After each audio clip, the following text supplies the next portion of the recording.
안녕하세요. 책 읽어주는 한사련입니다. 남정욱님의 편견에 도전하는 한국 현대사 세 번째 시간입니다. 군, 시대의 최고 엘리트 집단으로 역사에 등장하다. 시작은 미미하였으나 그 끝은 창대하리라.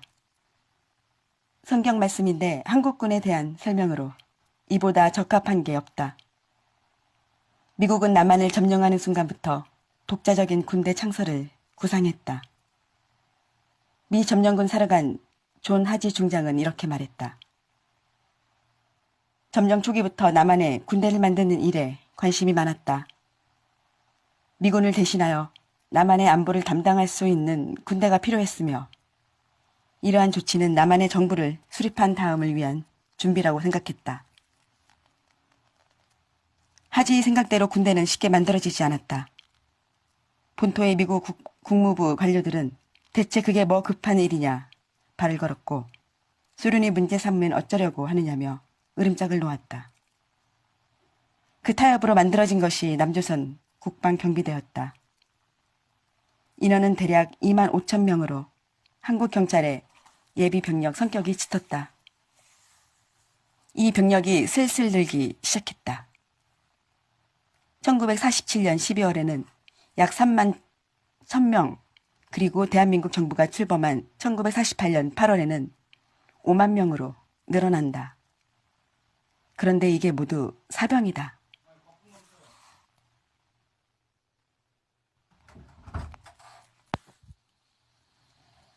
군대다운 군대를 만들기 위해서는 장교가 필요했다. 미군정은 1945년 12월부터 장교 양성을 위해 군사 영어 학교를 운영하기 시작했다. 여기서 교육받은 장교들은 대부분 일본군에서 복무했던 사람들이었다. 군사 영어 학교는 얼마 후 남조선 국방경비 사관학교로 개편된다. 이 학교에서는 전투기술과 함께 국가에 대한 군인의 의무와 책임 등을 가르쳤다. 미국에서 파견된 100여 명의 군사 고문단이 교육을 맡았다. 민족에게는 비극, 군에게는 기회였던 6.25. 한국군 최초의 실현이 닥친다. 1948년 10월 여수에서 군 내부의 반란이 터지고 이게 순천으로 확대된 것이다. 경비대가 창설된 당시 사상 검증이나 인물에 대한 분석 없이 무작정 지원자를 받아들인 것이 화근이었다. 반란에 대한 반성으로 숙군 작업이 벌어졌다. 이 과정에서 8,000명 이상이 체포, 투옥, 전역 조치되었고 40여 명이 장교가 처형되었다. 8,000명이라니까 별거 아닌 것 같지만 한국군 전체 규모가 8만 명 남짓했으니 10%가 넘는 엄청난 손실이었다. 그러나 이 사건은 결과적으로 나쁘지 않았다. 여수 순천 사건 없이 군의 자익들이 침투한 상태에서 6.25 전쟁이 터졌으면 가뜩이나 쥐 몰리던 것 같던 전황은 더 난감해졌을 것이다. 여수 반란은 군의 중요성에 대한 미국 국방성의 생각을 바꿔놓았고 1949년까지 한국군은 급속하게 성장한다. 임시 고문단은 상설기구인 주한 미군 사고문단으로 확대, 개편된다. 인원도 500명 규모로 늘어났고 한국군에는 2천만 달러의 예산이 배정된다. 고문단은 여러 종류의 군사학교를 만들었다. 일단 2개의 포병훈련소로 신설했다. 이는 나중에 육군 포병학교로 발전한다. 이어 보병학교, 통신학교, 병참학교, 공병학교가 개교하고 장교들만을 위한 특별과정도 생겼다. 한국군 장교 중 6명이 최초로 미국에서의 특별교육을 받기 위해 태평양을 건너간다. 파견은 단지 미국이라는 선진 문명 감상으로 끝나는 게 아니었다. 파견 군인들은 그곳에서 정교하게 작동되는 사회 시스템을 보았고 국가의 발전과 번영에 대한 강한 욕구를 체험한다. 그중 한 사람인 이한림은 이른바 제1세대 장교다. 그는 한경북도에서 낳고 일제감정기에 만주군 사관학교에 입학했으며 이후 일본 육군 사관학교를 졸업했다. 이한림은 1948년 미국에 파견되어 교육을 받았는데 흔히 웨스트포인트라고 불리는 미국 육군 사관학교에서 받은 인상이 유난히 강렬했던 모양이다. 그는 그가 경험했던 새로운 세상을 이렇게 표현했다. 국가와 명예를 중시하고 동시에 자신의 의무에 대한 책임감을 강조하는 것은 만주국 사관학교나 일본 육군 사관학교에서 배웠던 개인의 생명을 조국에 헌신할 것을 강요하는 군국주의적 방식과 전혀 달라 놀랐으며 미 육군 사관학교를 모델로 한국의 육군 사관학교를 발전시키기로 결심했다. 그가 미국에서 배운 것은 전략이나 전술 같은 것이 아니었다. 그는 미국에서 말로만 듣던 민주주의 사회의 모습을 봤다. 6.25 전쟁은 민족에게는 비극이었지만 군에게는 축복이었다. 6.25 전쟁 당시 한국군은 10만 명이었다. 전쟁 발발과 동시에 2,000명으로 늘어난 주한미군 사고문단은 훈련소에서 매일 수백 명의 신병을 만들어냈다. 1950년 12월 한국군은 24만 2천 명이었다. 중공군이 참전하자 신병훈련소는 더 빨리 돌아갔다. 한국군은 35만 7천 명으로 증가했으며 휴전이 된 1954년 7월 무렵에는 49만 2천 명을 헤아렸다.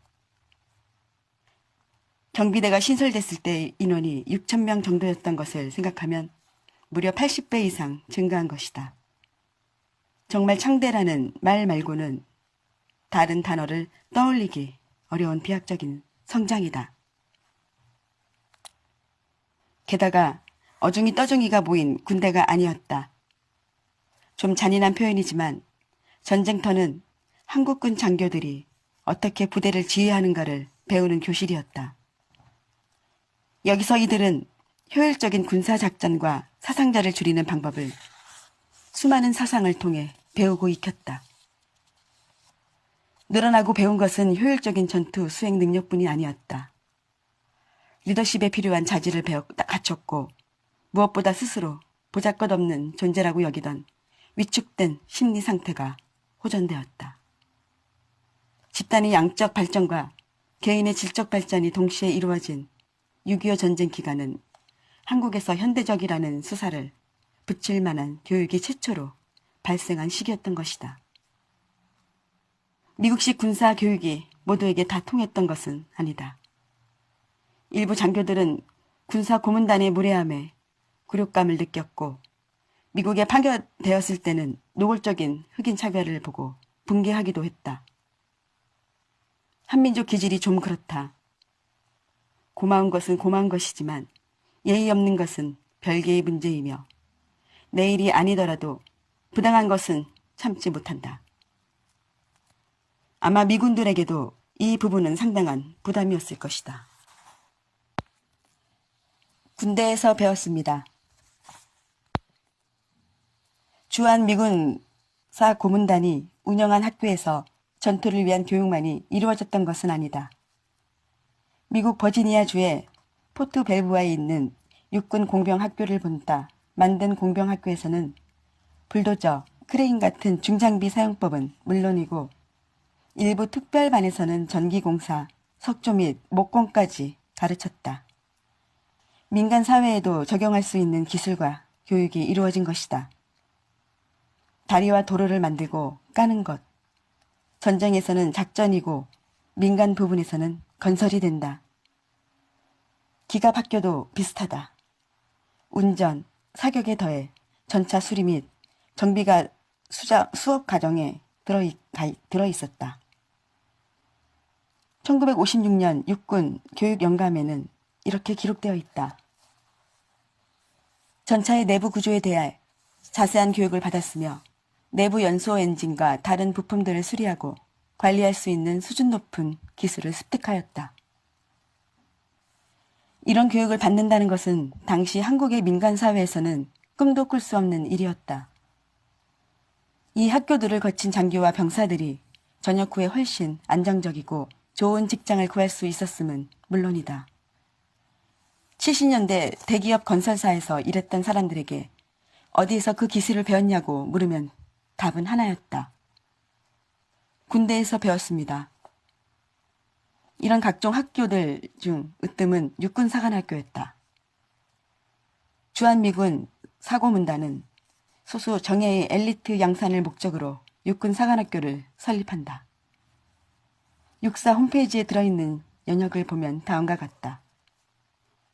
육군사관학교는 1946년 5월 1일 태릉에서 개교하였으며 1950년 6월 1일 4년제 정규과정이 시작되었으나 6.25 전쟁 발발로 교육이 중단되고 전투에 투입됐다.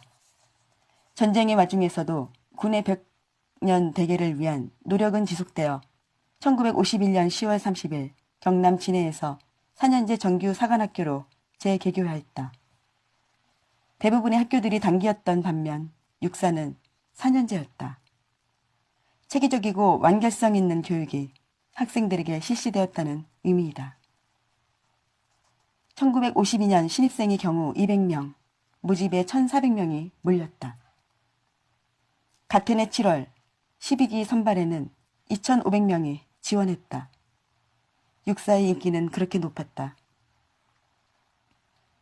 미국 사고문단은 미국 육군 사관학교에 모든 것을 거의 그대로 옮겨왔다. 이 중 주목할 만한 것이 19세기 초에 미육사 교장으로 근무했던 실바누스 테이어가 고안한 테이어 시스템이다. 이 시스템은 미 육사 교육의 근간에 해당하는 것으로 엄격한 군대 문화에서 광범위한 인문학 교육을 통해 사회화를 추구하는 것을 목적으로 했다. 광범위한 인문학 교육이라 2014년 현재 들어도 참 부담스러운 이야기인데 1950년대 이미 그런 교육이 진행되었던 것이다. 또 하나 당시 육사 생도들의 활동에서 중요하게 다루어진 것은 스포츠였다. 야구, 농구, 배구 등이 인기 종목이었는데 당시 시대상을 볼 때 지금의 승마에나 비교될 수 있는 역시 소수만이 누릴 수 있는 활동이었다. 한편 주한미군 사모공단은 한국군 고급 장교 양성을 위해 육군대학과 국방대학원을 설립했다. 육군대학은 1951년 12월에 설립되었는데 미육군 지휘참모대학을 본떠서 만들었고 1956년 10월 개교한 국방대학원은 미국 국방대학원을 그대로 옮겨놓은 것이다. 국방대학원 학생이 1년 동안 공부하는 양은 서울대학교 학생이 4년간 공부해야 하는 양과 맞먹었다. 프라이드가 안 생길 수가 없다. 국방대학원을 졸업한 학생들은 자신들이 민간 부분 엘리트보다 훨씬 뛰어나다는 자부심으로 가득 차 있다. 이 고급 장교들은 미국에서 실시되는 특별훈련에 대거 투입되었다. 57년까지 미국에서 교육받은 장교만 7,000명이었다. 심지어는 6.25 전쟁이 한창이던 때에도 이 교육은 거르지 않고 시행되었다. 일반 국민들은 생사를 넘나드는 피난과 먹는 걱정으로 주름이 펴지지 않을 때 한국군은 미국에서까지 가서 특별훈련을 받으며 엘리트 교육을 받고 있었던 것이다. 훈련은 전쟁이 끝난 직후에도 이어졌다. 1954년 박정희는 미국 육군 포병학교에서 교육을 받았다. 그는 미국 군사학교가 주입하려던 이상적인 군사훈련을 받아들였지만 미국인의 생활 방식에는 별로 흥미를 느끼지 못했다. 이렇게 미국에서 교육을 받은 젊은 장교들 대부분은 상급 지휘관보다 지적 수준이 높았고 장차 한국군을 지휘하겠다는 정치적 야망을 가슴에 품고 있었다. 군은 대한민국 국민 평균치보다 20년, 30년 앞서 있었다. 비유하자면 고등학생과 초등학생이 같은 교실에서 공부하는 상황이랄까. 문제는 과연 이런 소장과 장교들이 정치에 관여할지 여부가 아니라 이들이 언제 활동을 개시할 것인가 였다. 이런 불씨를 아는 채 한국 현대사는 출발한다. 네, 여기까지 하겠습니다.